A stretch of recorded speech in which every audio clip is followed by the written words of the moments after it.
Good morning student. आज हम लोग एटॉमिक स्ट्रक्चर का सेकेंड लेक्चर में हम लोग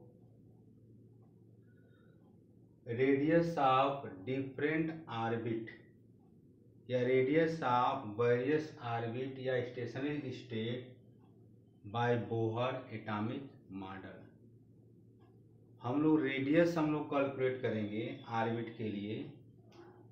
इससे पहले पिछले वीडियो में हम लोग बोहर एटॉमिक मॉडल की कुछ पोस्टुलेट थे, कुछ कैरेक्टर थे, उसके बारे में हम लोग डिस्कस किया था कि electron revolve around the fix circular path is called as shell orbit या स्टेशनरी स्टेट। तो जो सेल ऑर्बिट है, इलेक्ट्रॉन हमारा न्यूक्लियस के चारों तरफ एक फिक्स ऑर्बिट में घूम रहा है, गोल गोल हमारा घूम रहा है। तो उसी सेल ऑर्बिट का हम लोग रेडियस कैलकुलेट करेंगे। वेरियस मतलब डिफरेंट ऑर्बिट का हम लोग एक जनरल रेडियस कैलकुलेट करने जा रहे हैं। ये सपोज करिए कि ये न्यूक्लियस है और ये इलेक्ट्रॉन हमारा न्यूक्लियस के चारों तरफ रिवॉल्व करेगा। तो रिवॉल्व किसके कारण करेगा? न्यूक्लियस और यहाँ पर हमारा एक सेंट्रीफ्यूगल फोर्स प्रोवाइड करता है। सेंट्रीफ्यूगल फोर्स के कारण ही हमारा इलेक्ट्रॉन न्यूक्लियस के चारों तरफ घूमता है। इलेक्ट्रोस्टैटिक फोर्स और सेंट्रीफ्यूगल फोर्स, ये दोनों हमारा, इन दोनों के बीच में जब हमारा फोर्स प्रोवाइड होगा तो वही इलेक्ट्रॉन हमारा इवॉल्व करता है, घूमता है। हम यहाँ पर कुछ कंसीडर करेंगे कि let the mass of electron m, let the mass of electron small m, charge electron revolving around the nucleus of charge ZE। यहाँ पर जो है न्यूक्लियस है उसका चार्ज हम यहाँ पर ZE कंसीडर किए हैं, जहाँ Z क्या है? एटॉमिक नंबर है। Z equal to atomic number. और V वेलोसिटी से हमारा इलेक्ट्रॉन क्या कर रहा है? मूव कर रहा है। And V with tangential velocity of the revolving electron. ये सब हम क्या कर रहे हैं? कंसीडर कर रहे हैं। मास ऑफ इलेक्ट्रॉन m है, इलेक्ट्रॉन का चार्ज हमारा क्या है? ZE है। न्यूक्लियस ऑफ चार्ज कितना है? ये न्यूक्लियस है, इसका चार्ज कितना है? ZE है। Z क्या है? एटॉमिक नंबर है। उसके बाद हम ऑर्बिट की रेडियस हम कैलकुलेट कंसीडर कर रहे हैं small r, and radius of orbit is small r। v velocity से इलेक्ट्रॉन हमारा क्या कर रहा है? डिफरेंट सर्कुलर पाथ में मूव कर रहा है। अब यहाँ पर देखिए कि ये हमारा दो फोर्स इसमें प्रोवाइड होगा, एक इलेक्ट्रोस्टैटिक फोर्स और एक सेंट्रीपिटल फोर्स। इलेक्ट्रोस्टैटिक फोर्स को हम Fe से दिखाएंगे और सेंट्रीपिटल फोर्स को हम Fc से इंडिकेट करेंगे। ये हमारा FO जो लिखे हैं ये फोर्स ऑफ अट्रैक्शन है। इन दोनों के बीच में हमारा फोर्स ऑफ अट्रैक्शन प्रोवाइड हो रहा है, इलेक्ट्रोस्टैटिक फोर्स और centripetal force. Electrostatic force is equal to 1/4 pi, ये आपका जो हम E की तरफ ही लिखे इसको हम अपसाइलन 0 बोलते हैं, अपसाइलन नॉट या 0। Q1/Q2 upon Q1 into Q2 upon R square. Electrostatic force is equal to 1/4 pi epsilon naught Q1 Q2 upon R square. Q1 और Q2 हमारा क्या है? चार्ज है।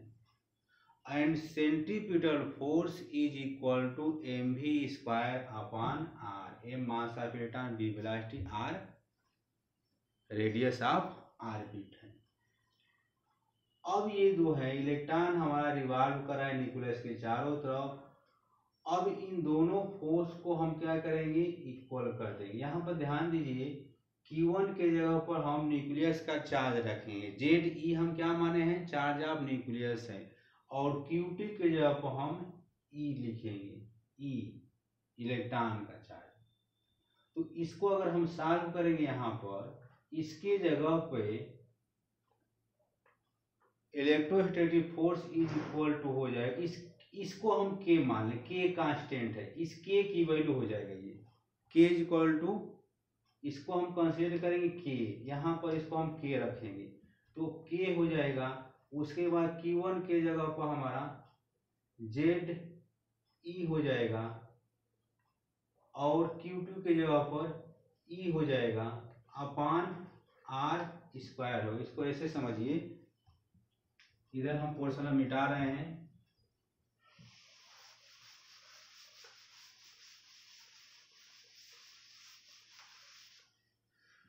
Electrostatics force is equal to centripetal force. Electrostatic force हमारा है 1/4 pi epsilon 0 Q1 Q2 upon R square is equal to mv square upon R। ये centripetal force है, ये इलेक्ट्रोस्टैटिक फोर्स है। इतने को हम कांस्टेंट K मान रहे हैं, यहाँ पर हम K लिखेंगे। Q1 के जगह पर हम Ze लिखेंगे, Ze। Q2 के जगह पर E लिखेंगे, अपान R स्क्वायर करेंगे, is equal to centripetal force लिखेंगे। इसको सॉल्व करेंगे तो हमें मिलेगा K Ze square upon R square is equal to mv square upon R। ये R और ये R हमारा क्या हो जाएगा, कैंसिल हो जाएगा। यहाँ पर हमको रेडियस कैलकुलेट करना है। ऑर्बिट की रेडियस कैलकुलेट करने के लिए हमारा यहाँ पर इलेक्ट्रॉन हमारा न्यूक्लियस के चारों तरफ मूव कर रहा है। यहाँ पर दो फोर्स हमारा लग रहा है, एक इलेक्ट्रोस्टैटिक फोर्स और एक सेंट्रीपिटल फोर्स। दोनों फोर्स को हम क्या किया, इक्वल कर दिया। Electrostatic force is equal to 1/4 pi epsilon G naught Q1 Q2 upon R square होता है, और centripetal force is equal to mv square upon R होता है। इन दोनों फोर्स को हम इक्वल कर दिया। 1/4 पाई ऑफ साइलेंस 0 को हम कांस्टेंट ले लिया। इस K की वैल्यू होती है, अगर इसको हम सॉल्व करेंगे, इस K की वैल्यू हम बताएंगे, K की वैल्यू होगा हमारा 9 × 10⁹ newton metre square per coulomb. इस K की वैल्यू हम सॉल्व करेंगे। Ze upon R square is equal to mv square upon R। Therefore K Ze स्क्वायर, ये E और ये मल्टीप्लाई हुआ E square upon R square is equal to mv square upon R। ये R और ये R आपका कैंसिल हो गया, तो मिलेगा हमको K Ze square upon R mv square, ये हमें मिल गया। उसके बाद according to angular momentum, according to one postulate of angular momentum in Bohr atomic theory, हम लोग एंगुलर मोमेंटम के बारे में हम लोग पढ़े थे। Angular momentum L is equal to mv/r। Angular momentum L से दिखाते हैं, mv/r is equal to nh upon 2 pi. ये हमारा एंगुलर मोमेंटम है। इससे अगर हम v निकालें, v इज इक्वल टू हमारा हो जाएगा nh upon 2 pi m r।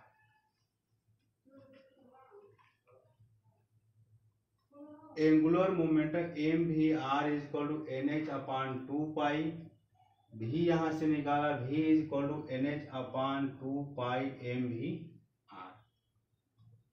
ठीक, तो ये हमारा किसके थ्रू आया, तो एंगुलर मोमेंटम के द्वारा यहाँ पर भी आ गया। इस इक्वेशन से हमारा के जेड ई स्क्वायर अपान आर है is equal to M we square है। तो इससे अगर हम यहाँ पर अगर हम वी स्क्वायर की वैल्यू अगर हम सॉल्व कर दें, v square is equal to क्या हो जाएगा, के जेड ई स्क्वायर अपान एम आर।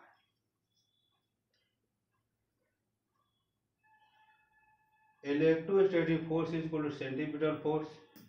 इन दोनों को हम इक्वल किया, इन दोनों से हम यहाँ पर वी स्क्वायर की वैल्यू निकाला, v square is equal to के जेड ई square upon m v r. इस वैल्यू को हम कांस्टेंट रखा, ये वैल्यू इसके जगह पर हम के रख दिया, Q1 के जगह पर जेड ई रखा है, ये Q2 के जगह पर ई रख दिया,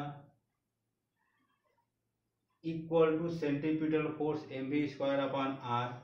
इसको जब सॉल्व करेंगे तो K Z E square upon R square equal to M we square upon R. एक आर इधर है, दो आर इधर है, स्क्वायर है, तो यहाँ से एक हमारा आर कैंसिल हो जाएगा। के Z E square upon R equal to M we square.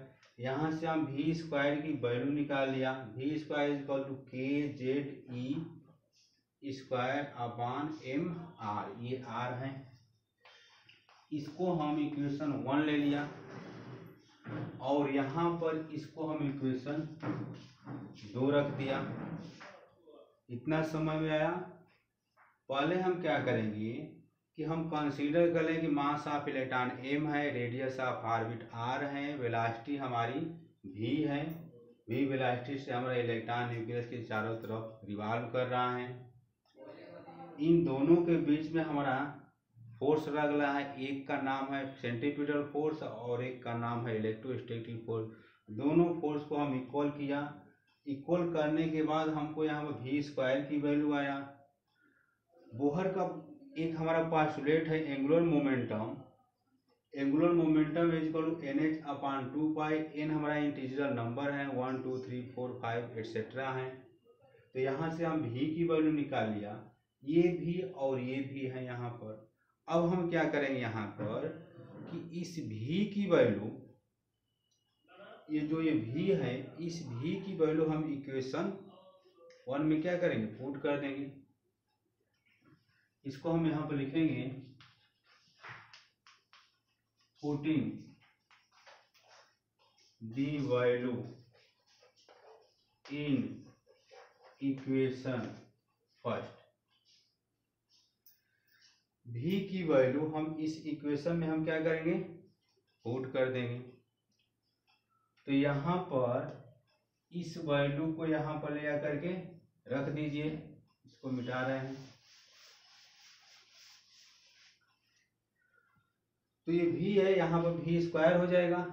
तो इसको अगर हम इस वैल्यू को अगर हम यहाँ पर ले आकर रखेंगे तो हमें मिलेगा N square H square 4 pi square M square R square is equal to के जेड ई स्क्वायर अपॉन एम आर। यहाँ तक कोई दिक्कत?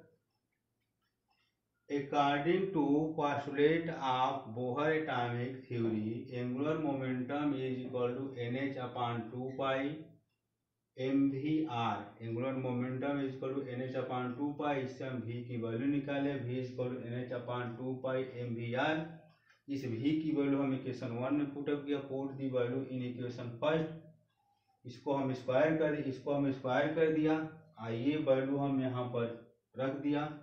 अब इसमें कुछ कैंसिल होगा, ये m और ये m कैंसिल हो गया, ये r हमारा कैंसिल हो गया। Then we get n square h square 4 pi square M R is equal to के जेड ई स्क्वायर। इतना समझ में आया। उसके बाद हमको इसमें आर निकालना है, तो आर की वैल्यू निकाल, यहाँ पर आर हमारा दिया है। इस आर की वैल्यू निकालने के लिए आर इज इक्वल टू, इससे हम आर निकाल लें,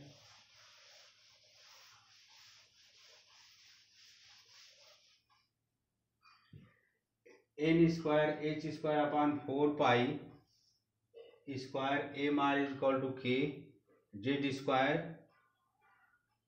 के जेड ई स्क्वायर। अब यहाँ पर इससे हम आर निकालें, आर इज इक्वल टू हमारा हो जाएगा N square H square upon 4 pi square M, इसका इससे मल्टीप्लाई होगा के जेड ई स्क्वायर। ये हमारा आर की वैल्यू हो गया। इसको हम इक्वेशन 3 ले लें। इस इक्वेशन से हम आर की वैल्यू निकाल लिया। अब हम इसमें क्या करेंगे, where H is equal to, यहाँ पर आपको क्वेश्चन राइज हो रहा है कि एच क्या है इसमें। तो एच हमारा प्लांक कांस्टेंट है, एच इज प्लांक कांस्टेंट। पाई की वैल्यू आप जानते हैं 3.14। एम हमारा मास ऑफ इलेक्ट्रॉन है, के हमारा क्या है, कांस्टेंट है। अब यहाँ पर देखिए एच की वैल्यू हमारे 6.6 इंटू 10⁻34 जूल सेकेंड होता है। एम मास ऑफ इलेक्ट्रॉन लेंगे, 1 इलेक्ट्रॉन का मास हमारा 9.1 इंटू 10⁻19, 9.1 इंटू 10⁻31 kg होता है। इसमें हम H की वैल्यू पुटअप करेंगे, M की वैल्यू पुटअप करें, मास ऑफ 1 इलेक्ट्रॉन की वैल्यू पुटअप करेंगे, पाई की वैल्यू पुटअप करेंगे और K की वैल्यू हम पुटअप करेंगे। K की वैल्यू पुटअप करेंगे,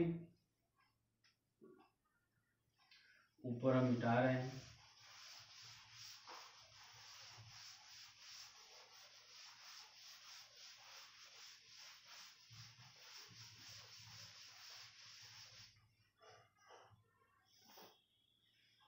H is equal to 6.6 into 10⁻31 joule second,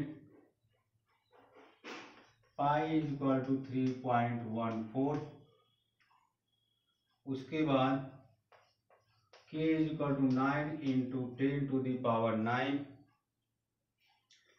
K is equal to 9 into 10⁻9 newton metre square per coulomb square. उसके बाद M is equal to M क्या है, मास ऑफ इलेक्ट्रॉन है, 9.1 इंटू 10⁻31 kg। M जो यहाँ पर जो लिखे थे ये मास ऑफ इलेक्ट्रॉन, ME का मास ऑफ इलेक्ट्रॉन, या M भी आप लिख सकते हैं। और E हमारा चार्ज ऑफ इलेक्ट्रॉन है, 1.6 इंटू 10⁻19 कूलम। K की वैल्यू, मास ऑफ इलेक्ट्रॉन की वैल्यू, पाई की वैल्यू, प्लांक कांस्टेंट की वैल्यू और चार्ज ऑफ इलेक्ट्रॉन की वैल्यू, ये सभी वैल्यू हम इक्वेशन 1 में हम क्या कर देंगे, पुट कर देंगे। Putting these value in equation 3। इस इक्वेशन में अगर ये वैल्यू जब हम पुटअप करेंगे तो then radius of R is equal to, इसको जब हम कैलकुलेट करेंगे तो radius of R is equal to आएगा 0.529 इंटू 10⁸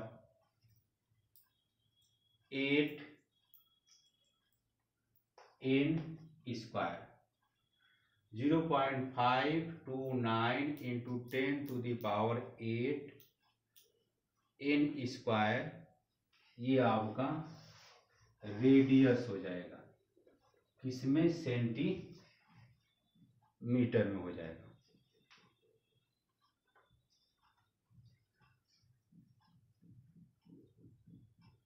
फॉर हाइड्रोजन एटम, अगर यहाँ पर ध्यान दिया जाए और ये अपान ये अपान जेड हो जाएगा। अगर हम हाइड्रोजन एटम की बात किया जाए, अगर हाइड्रोजन एटम के लिए अगर हमको रेडियस निकालना होगा, फॉर हाइड्रोजन एटम, तो हाइड्रोजन एटम के लिए जेड की वैल्यू क्या होगा? एटॉमिक नंबर कितना हो जाएगा? 1 हो जाएगा। तो इस इक्वेशन में हम जेड की जगह पर क्या लेंगे? 1 लेंगे। और हाइड्रोजन एटम के लिए नंबर ऑफ शेल कितना होगा? 1 होगा। तो 1 का स्क्वायर जब करेंगे तो हमको यही वैल्यू मिलेगा। For hydrogen atom radius of R H लिखेंगे, किसके लिए? हाइड्रोजन के लिए। ये हो जाएगा 0.529 अपान 1 इंटू 10⁸ एन की जगह पर हम हाइड्रोजन में नंबर ऑफ शेल हमारा कितना होता है? 1 होता है। तो एक का हम क्या करेंगे? स्क्वायर कर देंगे। तो then we get 0.529 into 10⁸ centimetre हो जाएगा। सिमिलरली अगर हाइड्रोजन से हटकर कोई दूसरा एटम रहेगा, for nth radius of nth orbit, अगर हम यहाँ पर Rn ले लें, Rn का मतलब radius of nth orbit, n is equal to 1 2 3 4 5 etcetera.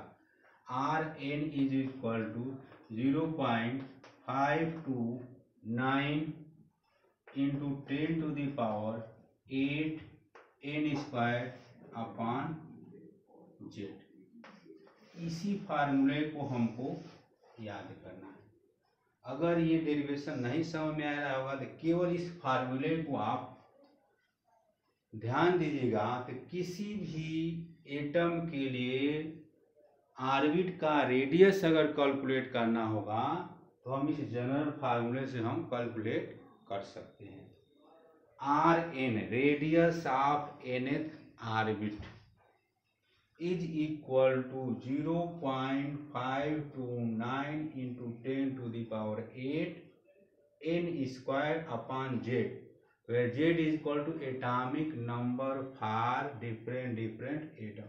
हम हाइड्रोजन के निकाला, हीलियम के लिए भी निकाल सकते हैं। तो हीलियम का एटॉमिक नंबर यहाँ पर क्या होगा? 2 हो जाएगा। तो यहाँ पर 2 रखेंगे। और हीलियम में नंबर ऑफ शेल कितना होगा? 2 ही होगा। उसी तरह लिथियम के लिए अगर निकालना होगा तो लिथियम के लिए यहाँ पर क्या करेंगे? 3 रखेंगे। और लिथियम में नंबर ऑफ शेल क्या होगा? 2 होगा। तो यहाँ पर 2 का स्क्वायर कर देंगे। तो ये हमारा जनरल फार्मूला रहा अलग अलग ऑर्बिट के रेडियस कैलकुलेट करने का। अगले वीडियो में हम लोग एनर्जी कैलकुलेट करेंगे, ऑर्बिट की एनर्जी को कैलकुलेट करेंगे, फिर उसके बाद वेलोसिटी को कैलकुलेट करेंगे। Thank you.